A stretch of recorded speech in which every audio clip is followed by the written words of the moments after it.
Hello, Bacha Party. Welcome back to your channel Target 100, where we are trying to score 100 in social science. आज का video second episode है chapter pol science का second federalism का। पिछले video में हमने समझा था फेडरलिज्म क्या है, कितने तरह का होता है, इसके फीचर्स क्या क्या हैं, इसके मेन दो रूट्स कमिंग टुगेदर और होल्डिंग टुगेदर। पिछला वीडियो अगर आपने नहीं देखा तो आई बटन में लिंक है, you can go through and see the first video, then you can understand this next part. Now let's start with the second episode of federalism. Is India a federal country? सोचना पड़ेगा। हम federalism के feature पढ़ चुके हैं और ऐसा कैसे हो सकता है कि हम पोल साइंस की कोई टर्म पढ़ें और उसे अपनी कंट्री से कंपेयर ना करें। Definitely we need to compare. क्या इंडिया सच में फेडरल है? जब इंडिया को फ्रीडम मिला था ना, तो उस समय हमारे सामने बहुत सारे इश्यूज थे। प्रिंसली स्टेट्स का भी इशू था, उन सबको हमने यूनियन में, इंडिया यूनियन में इंक्लूड किया था। तो उस समय ऐसे बहुत सारे फीचर हमें अडॉप्ट करने पड़े जो कहीं ना कहीं फेडरलिज्म से मैच करते हैं। हालांकि हमारे कॉन्स्टिट्यूशन में फेडरेशन वर्ड का कहीं भी यूज़ नहीं हुआ है, फिर भी हमारे कॉन्स्टिट्यूशन के मैक्सिमम पार्ट जो है फेडरलिज्म के प्रिंसिपल्स पर बेस्ड हैं। जैसे कि हमारा कॉन्स्टिट्यूशन ओरिजिनली हमें 2 टियर सिस्टम देता है गवर्नमेंट का, सेंट्रल गवर्नमेंट और स्टेट गवर्नमेंट। हालांकि बाद में कुछ अमेंडमेंट किए गए और 3rd टियर भी हमारे इस सिस्टम में ऐड कर दिया गया। याद करो वो फर्स्ट फीचर फेडरलिज्म का क्या कहता था, वो 2 और मोर टियर्स ऑफ गवर्नमेंट, यानी एक फीचर तो हमारा यही पूरा हो जाता है। सेकेंड फीचर कहता था पावर डिस्ट्रीब्यूट होनी चाहिए अकॉर्डिंग टू कॉन्स्टिट्यूशन, कॉन्स्टिट्यूशन में स्पेसिफाइड होनी चाहिए पावर। तो इंडिया में भी पावर का डिस्ट्रीब्यूशन प्रॉपरली स्पेसिफाइड किया गया है कॉन्स्टिट्यूशन के थ्रू। यहाँ पावर को बेसिकली 3 लिस्ट में डिस्ट्रीब्यूट कर दिया गया है। पहली लिस्ट बनाई गई यूनियन लिस्ट, जिसके अंदर 97 सब्जेक्ट रखे गए। ये सारे सब्जेक्ट नेशनल इंपॉर्टेंस के हैं, यानी वो सारे सब्जेक्ट्स जिसके डिसीजन का या जिससे जुड़े हुए लॉज का असर पूरी कंट्री पे पड़ता है। जैसा डिफेंस, करेंसी, अब करेंसी है तो बैंकिंग भी आएगी, कम्युनिकेशन, ये सारे सब्जेक्ट यूनियन लिस्ट में डाल दिए गए, यानी इनके ऊपर डिसीजन लेने का राइट यूनियन गवर्नमेंट को या सेंट्रल गवर्नमेंट को है। दूसरी लिस्ट बनाई गई स्टेट लिस्ट, इसके अंदर 67 सब्जेक्ट्स आते हैं। ये स्टेट्स की डे टू डे एडमिनिस्ट्रेशन से जुड़े हुए थे, जैसे कि पुलिस, ट्रेड, एग्रीकल्चर, जहाँ पे स्टेट अपने पर्टिकुलर स्टेट के इम्प्रूवमेंट के लिए या उसकी ज़रूरतों को देखते हुए लॉज बना सकती है और उन्हें इम्प्लीमेंट करवा सकती है। तीसरी लिस्ट बनाई गई कॉन्करेंट लिस्ट, इसके अंदर 47 सब्जेक्ट्स हैं, यानी ये वो सब्जेक्ट्स होते हैं, कॉन्करेंट है तो मतलब उसमें वो सब्जेक्ट आएंगे जिसके ऊपर दोनों लेवल ऑफ गवर्नमेंट को, चाहे सेंट्रल गवर्नमेंट हो या स्टेट गवर्नमेंट हो, उन दोनों के कॉमन इंटरेस्ट की बात होगी। यानी उसके ऊपर लॉ स्टेट भी बना सकता है, सेंटर भी बना सकता है, और उसकी इम्पोर्टेंस स्टेट लेवल पे भी है और नेशनल लेवल पर भी है। जैसे कि एजुकेशन, अब किसी स्टेट का अगर एजुकेशन लेवल इंक्रीज होता है तो हम बड़ी शान से कहते हैं कि फलानी स्टेट का लिटरेसी रेट बहुत हाई है। जैसे केरला के बारे में कहा जाता है कि उसका लिटरेसी रेट बहुत हाई है, या साउथ इंडिया की पॉपुलेशन बहुत ज़्यादा जो है वो एजुकेटेड बहुत ज़्यादा है, लेकिन इसका इम्पैक्ट डेफिनेटली इंडिया के लिटरेसी रेट को हाई करने पर भी जाता है। और अगर कंट्री का लिटरेसी राइट होता है तो वो उसके डेवलपमेंट के लिए बहुत अच्छा होता है। इसलिए अक्सर ऐसा देखने में आता है कि किसी पर्टिकुलर स्टेट में स्टेट गवर्नमेंट भी काम कर रही है एजुकेशन के इम्प्रूवमेंट के लिए, और जो सेंटर है वो भी कर रहा है। जैसा कि आपने अक्सर देखा होगा आपके एरियाज़ में वो राजकीय स्कूल होते हैं, वो स्टेट गवर्नमेंट रन कर रही होती है। आपके जो नवोदय स्कूल होते हैं वो सेंट्रल गवर्नमेंट रन कर रही होती है। नगर निगम प्राथमिक टाइप के स्कूल सुने होंगे, वो एमसीडी रन कर रही होती है, राइट। तो यानी वो सब्जेक्ट जो दोनों के लिए कॉमन इंटरेस्ट के हों वो सब कॉन्करेंट लिस्ट में डाल दिए जाते हैं। इसमें majorly education, forest, marriage, adoption जैसी चीज़ें आती हैं। अब हमारे ना कॉन्स्टिट्यूशन मेकर बड़े समझदार थे, उन्हें लगा कि आज तो हमने इनको लिस्ट में सारे सब्जेक्ट्स को बांट दिया, लेकिन अगर फ्यूचर में कुछ ऐसी चीज़ें एग्जिस्टेंस में आती जिसके बारे में हम अभी नहीं सोच पा रहे, तब क्या किया जाएगा। तो उन्होंने क्या करा, ऐसे सब्जेक्ट्स को नाम दिया रेजिडुअरी सब्जेक्ट्स। यानी वो सब्जेक्ट्स जो अभी एग्जिस्टेंस में नहीं है और कहीं भी ऐड नहीं हो पा रहे, उन सारे सब्जेक्ट्स की पावर यूनियन गवर्नमेंट को दे दी। यानी अब यूनियन गवर्नमेंट के पास ये पावर है कि वो सारे रेजिडोरी सब्जेक्ट्स के ऊपर लॉ बना सके, लेजिस्लेट कर सके उसे, राइट। अब याद करके देखो, हमारा पहला फीचर 2 और मोर टियर सिस्टम आ गया, पावर का डिस्ट्रीब्यूशन हो गया। अब बात आती है कि ये जो पावर का डिस्ट्रीब्यूशन है ये किस तरह है इंडिया में। हमारे इंडिया में सेंटर को सबसे ज़्यादा पावर मिली हुई है, स्टेट्स को सेंटर से कम, और सारे स्टेट्स को एक जैसा स्टेटस मिला हो ऐसा भी नहीं है। सारे स्टेट को एक जैसी पावर्स नहीं मिली हुई, कुछ स्टेट्स को स्पेशल स्टेटस भी मिला है। याद करो, ये सारे फीचर होल्डिंग टुगेदर के हैं। होल्डिंग टुगेदर फेडरलिज्म के हमने फीचर्स पढ़े थे, ये वही हैं। इंडिया में सेंटर मेन पावरफुल है, स्टेट्स को उससे कम पावर है, सारे स्टेट को एक जैसी पावर नहीं है, कुछ स्टेट्स को स्पेशल स्टेटस मिला हुआ है। ये सारे फीचर होल्डिंग टुगेदर के हैं।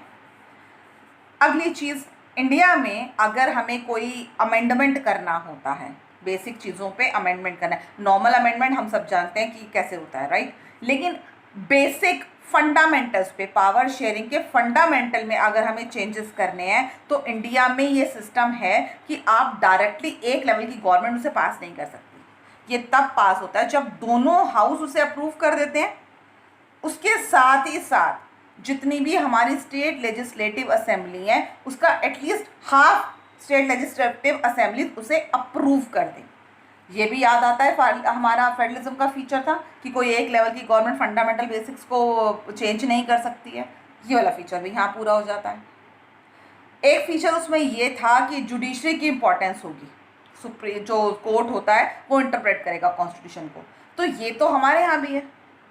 सुप्रीम कोर्ट के पास ये पावर है कि वो कॉन्स्टिट्यूशन को इंटरप्रेट करती है, और सुप्रीम कोर्ट ही अक्सर पावर के लिए होने वाले डिस्प्यूट्स को भी सॉल्व करती है। स्टेट और स्टेट के बीच में डिस्प्यूट हो जाए, सेंटर और स्टेट के बीच में डिस्प्यूट हो जाए, ये सारे जो डिस्प्यूट्स होते हैं इसे सुप्रीम कोर्ट सॉल्व करती है। ये फीचर सारे हम जुडिशरी में 8th क्लास में पढ़ चुके हैं, राइट। तो यानी कि अभी तक इतना समझ में आता है कि बिना फेडरेशन वर्ड का यूज़ किए भी इंडिया में जितने भी सिस्टम हैं, जो भी सिस्टम है कंट्री को चलाने का, उसके फीचर बिना सोचे समझे भी डायरेक्टली फेडरलिज्म से मैच कर जाते हैं। तो यानी India is really a federal country. अब खाली सिर्फ फेडरल कंट्री है, मान लिया रूल्स डाल दिए, लेकिन रूल बना देना ही काफ़ी नहीं होता। अब उसे प्रैक्टिस में कैसे लाया जाए कि लोग उसे एक्सेप्ट कर सकें, उसके लिए भी कुछ काम करने पड़ने थे। और इन्हीं में से एक मेजर स्टेप था लिंग्विस्टिक स्टेट्स का। ये अपने आप में डेमोक्रेटिक कंट्री में एक बड़ा एक्सपेरिमेंट था। अगर याद करके देखो, हमारा जो पुराना मैप होता है 1947 का, नेट से आप सर्च करके एक बार चेक करना 1947 का मैप, या अपने पेरेंट्स से पूछ के देखना, उस समय जो हमारे स्टेट्स थे और जो हमारे आज स्टेट्स हैं उनमें काफ़ी चेंजेस आ गए हैं। बाउंड्रीज चेंज हो गई हैं, राइट, नाम चेंज हो गए हैं। जैसे हम मद्रास को चेन्नई कहते हैं, कलकत्ता फिर कोलकाता हो गया, राइट, बॉम्बे को मुंबई कर दिया, जो बॉम्बे गुजरात का हिस्सा था वो महाराष्ट्र का हिस्सा हो गया, पंजाब हरियाणा पहले कंबाइन थे उनके अंदर पार्टीशन हो गया, राइट। तो ये काफ़ी बाउंड्रीज में चेंजेस आए हैं। लेकिन ये सब क्यों किए गए? बेसिकली इसलिए किए गए ताकि एक जैसी लैंग्वेज बोलने वाले लोग सेम स्टेट में रहें, सेम लैंग्वेज वाले लोग सेम स्टेट में रहें। यही बेसिक फंडा था लिंग्विस्टिक स्टेट का। हालांकि सारे स्टेट ऐसे नहीं बने, कुछ स्टेट कल्चर बेस पे भी बनाए गए कि उनका कल्चर एक जैसा है तो उन्हें एक साइड कर दो। जैसे नागालैंड की बात करें, हालांकि शुरू में सबको लगा कि कहीं ऐसा ना हो जाए लिंग्विस्टिक स्टेट बनाते बनाते देश का डिसइंटीग्रेशन हो जाए, टुकड़े हो जाए, बट एक्चुअली में ऐसा हुआ नहीं। हमारा एक्सपीरियंस ये कहता है कि उल्टा इसने कंट्री को और भी ज़्यादा यूनाइटेड बनाया और इसके एडमिनिस्ट्रेशन को आसान कर दिया। हमने दूसरा काम किया फेडरलिज्म को स्ट्रॉन्ग करने के लिए, वो था लैंग्वेज पॉलिसी का। हमारी कंट्री में किसी भी लैंग्वेज को नेशनल लैंग्वेज नहीं बनाया गया, सिर्फ हिंदी को ऑफिशियल लैंग्वेज मान लिया गया। वो भी इसलिए क्योंकि इंडिया के अंदर जो लोग रहते हैं उनमें से 40% इंडियन ऐसे हैं जिनकी मदर टंग हिंदी है। हमारे जो कॉन्स्टिट्यूशन में ना 22 शेड्यूल लैंग्वेजेस हैं, वैसे तो बहुत सारी लैंग्वेजेस बोली जाती हैं, 114 से अबव लैंग्वेजेस हैं हमारी कंट्री में, लेकिन 22 शेड्यूल लैंग्वेजेस हैं, यानी जो मेजर लैंग्वेजेस होती हैं, राइट। उसमें से भी इकलौती हिंदी ही 40% ले गई, इसलिए हिंदी को ऑफिशियल लैंग्वेज एक्सेप्ट कर लिया गया।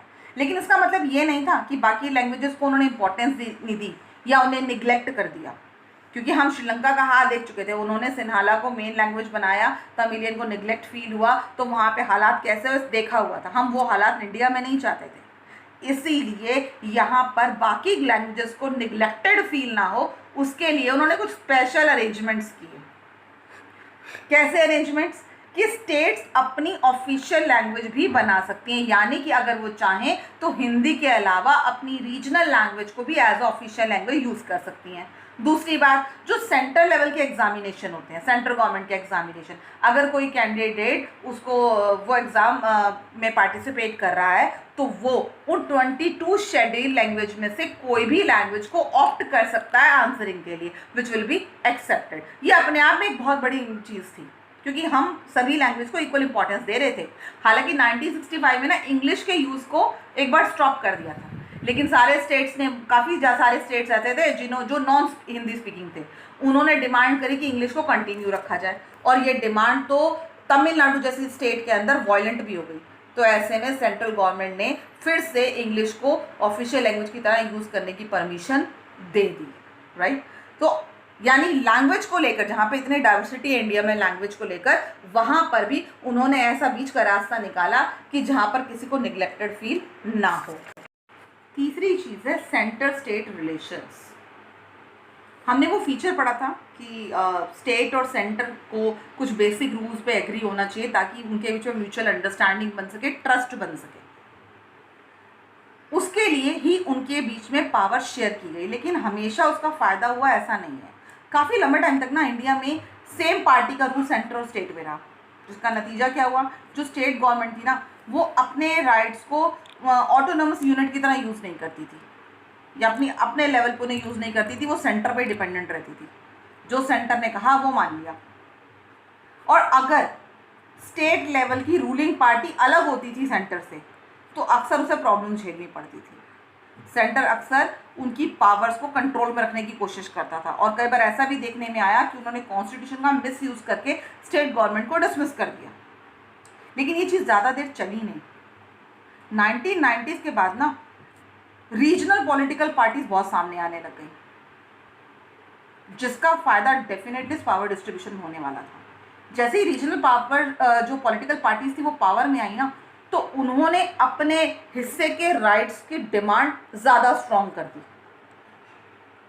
अब पावर में वो थी, उनके पावर में आने से क्या हुआ, वो जो रूलिंग पार्टी होती थी, लोकसभा में अपनी सरकार बनाती थी, अब उनके पास ये चॉइस नहीं थी कि उनके पास इतने सारे वोट हों या इतनी सारी सीट्स हों कि वो इंडिविजुअल लेवल पे अपनी गवर्नमेंट क्रिएट कर सकें। तो मजबूरी में उन्हें इन रीजनल पार्टीज़ के साथ अलियांस बनाना पड़ता था, जहाँ शुरुआत हुई कोऑर्डिनेशन गवर्नमेंट की। और ये ऑटोमेटिकली कोऑर्डिनेशन गवर्नमेंट आ रहा था तो ऑटोमेटिकली वो सिचुएशन क्रिएट हो रही थी कि अब स्टेट्स की पावर भी इंपॉर्टेंस रखने लग गई, क्योंकि रीजनल पार्टी अपनी राइट्स तो मांगती थी ना। ऐसे कैसे किसी को समर्थन दे देंगे, ऐसे किसी के अलियांस में चले जाएंगे, ऐसे आसानी से हम किसी के अलियांस में नहीं जाएंगे। अगर कोऑर्डिनेशन बनाना है तो हमें भी अपने हिस्से के पावर, अपने हिस्से के राइट्स चाहिए। और इस बात को और ज़्यादा इम्प्रूव किया सुप्रीम कोर्ट की एक जजमेंट में, जहाँ पर उन्होंने ऐसे डिसीजन दिए, इस तरीके से कॉन्स्टिट्यूशन को और ज़्यादा इंटरप्रेट किया कि उन्होंने सेंट्रल गवर्नमेंट के लिए स्टेट गवर्नमेंट को डिसमिस करना और भी मुश्किल बना दिया। और जिसकी वजह से